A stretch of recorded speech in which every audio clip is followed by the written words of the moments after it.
Assalamualaikum warahmatullahi wabarakatuh. Bertemu lagi kita untuk kali ini bagi membicarakan berkaitan dengan pelajaran yang keempat, tingkatan 2 di bawah tajuk mudahnya tajwid, yang mana pada kali ini kita akan bicarakan hukum iqlab dan juga ikhfa hakiki. Iqlab dan juga ikhfa hakiki.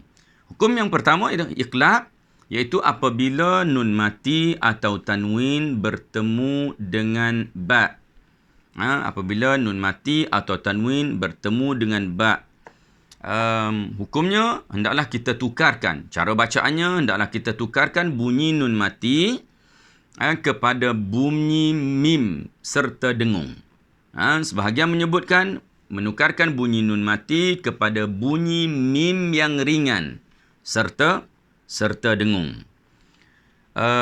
Contohnya ialah pada perkataan yambu'a. Yang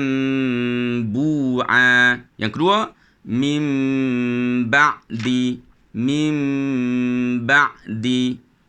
Yang ketiga, sami'un basir.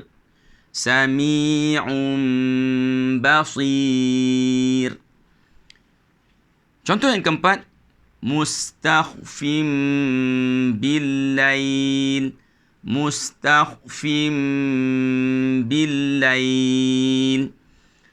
Cara bacaan bagi hukum iqlab ini sebagaimana yang telah Ustaz semak dengan qari yang masyhur. Sebagai satu contohnya, Ustaz pernah semak dengan ketua Qurra' Mesir, iaitu Syekh Isa Al-Mi'sarawi, menyatakan bahawa bacaan nun hukum iqlab ini hendaklah dirapatkan bibir sebagaimana Ustaz baca tadi. Kita baca dengan yambu, tapi didapatkan dengan tidak mengetatkan bibir. Bagaimana mengetatkan? Contoh Ustaz, yambu, sampai kita ketatkan, kadang-kadang sampai hilang bibir kita. Itu adalah merupakan satu bentuk kesilapan dalam membaca hukum berkaitan dengan iqlab ini. Begitu juga sebagaimana yang kita diajar pada suatu ketika dulu, bila mana kita membaca berkaitan dengan iqlab ini hendaklah dibaca dengan bu. Itu juga telah pun ditolak setelah ditashih, setelah dikaji semula bahawa bacaan sedemikian dianggap tidak tepat. Yang tepatnya ialah kita rapatkan kedua-dua bibir, tetapi tidak mengejapkannya sehingga hilang bibir kita, sehingga tidak kelihatan bibir kita. Itu adalah merupakan cara bacaan yang salah. Jadi Ustaz ulang sekali lagi, satu contoh untuk iqlab iaitu mim ba'di. Jadi bacaan hukum iqlab hendaklah menukarkan nun mati kepada mim yang ringan beserta dengung. Seterusnya kita masuk kepada hukum ikhfa hakiki. Hukum ikhfa hakiki. Ikhfa hakiki merupakan huruf yang paling banyak. Bagi 28 huruf yang kita bicarakan, semuanya termasuk dalam hukum ikhfa hakiki yang berjumlah 14 huruf. Disimpulkan oleh ulama Nusantara dengan perkataan satu jaza saddaka fathiq dhatazin syadza. Satu jaza saddaka fathiq dhatazin syadza. Jadi itulah 14 huruf yang mana kita bahagikan mengikut peringkat-peringkat yang tertentu. Hukum ikhfa hakiki ini, apabila nun mati atau tanwin bertemu dengan huruf-huruf ikhfa, maka nun hendaklah dibaca secara samar. Di dalam buku ini disebutkan antara izhar dan idgham. Sebenarnya perkataan ini tidak jelas. Sepatutnya kita jelaskan dengan bunyi nun mati dibaca secara samar, atau nun mati disembunyikan di tepi huruf-huruf ikhfa. Nun mati disembunyikan di tepi huruf-huruf yang kita bacakan tadi, sejumlah 14 huruf tadi. Apabila nun mati ini disembunyikan di tepi huruf-huruf tersebut, maka terdapat beberapa bentuk bunyi yang terhasil. Pertama, Ustaz bahagikan kepada pembahagian yang pertama itu untuk huruf-huruf nipis. Maka dengungnya akan ikut nipis. Bahagian yang kedua, apabila nun mati bertemu dengan huruf-huruf tebal, maka bunyinya, dengungnya akan ikut tebal kerana nun itu bersembunyi di tepi huruf tebal tersebut.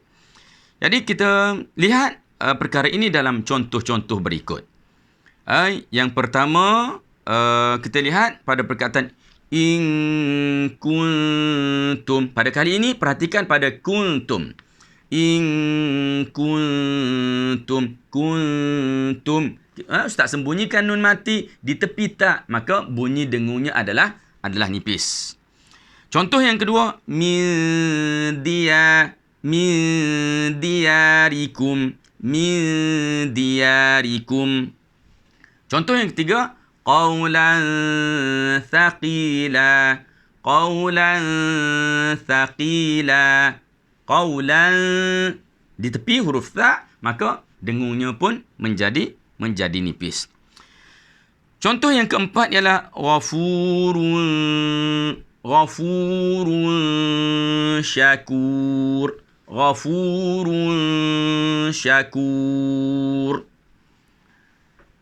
Contoh seterusnya iaitu melibatkan huruf-huruf yang tebal. Huruf-huruf yang tebal, maka bunyinya pun, dengungnya pun akan ikut tebal. Sebagai contoh, man dhalla. Kita sembunyikan nun mati di tepi huruf dad. Dan huruf dad ini tebal, maka dengung itu pun akan ikut menjadi tebal. Contoh yang kedua, man sama ramadana. Dengung itu menjadi tebal kerana dia berada di tepi huruf sad. Contoh yang lain lagi iaitu pada perkataan min qitmir.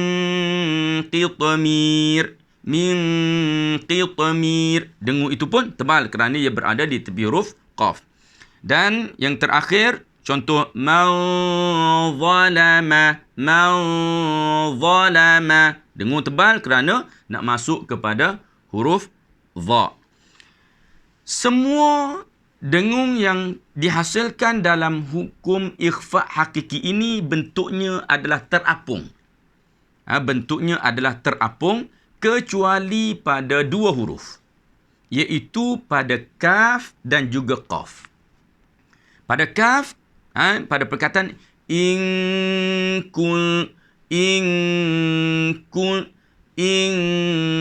tak boleh didengung kesilapan yang berlaku didengung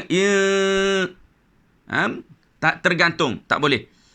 Didengung dengan in kun, macam kita nak sebut buah nangka. Sebut buah nangka, jangan sebut nangka. Jangan sebut gitu, nangka.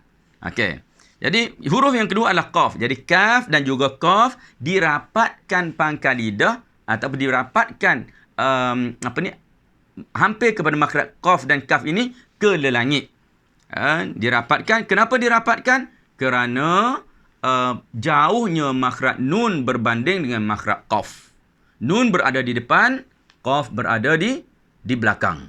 Jadi kalau ada yang mengatakan bila dirapatkan maka dia menjadi izhar, ini ternyata silap kerana yang izhar itu adalah nun, sedangkan huruf qaf dan kaf yang kita rapatkan adalah di tepi makhraj qaf dan kaf dan bunyinya in kuntum, dan yang contoh yang kedua min qitmir. Antara kesilapan yang berlaku dalam membaca hukum ikhfa hakiki ini, kebanyakan pembaca membuat dengung yang tebal pada bunyi atau pada huruf ikhfa yang nipis. Sebagai contoh, dibacakan pada perkataan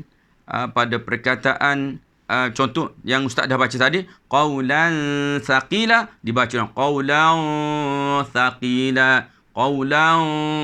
thaqila. Itu salah. Kenapa? Kerana dengung telah dialih ke bahagian dalam sedangkan tha berada di penghujung lidah dan ujung gigi. Dengung hendaklah dialih ke tempat tersebut. Jika dijauhkan dan dibesarkan bunyi dengung itu, maka ia merupakan satu kesilapan dalam membaca Al-Quran secara tepat ataupun secara yang kita warisi, yang ditalaki daripada guru ke guru sejak daripada zaman Nabi kita Muhammad sallallahu alaihi wasallam. Ustaz rasa memadai dulu untuk kali ini. Semoga apa yang Ustaz jelaskan tadi dapat difahami oleh semua pelajar dan kemungkinan sebahagian daripada guru yang perlu kepada penjelasan yang sebegini. Maka Ustaz sudahi dulu dengan aqul qawli hadza wa astaghfirullahal azim li wa lakum. Wassalamualaikum warahmatullahi wabarakatuh.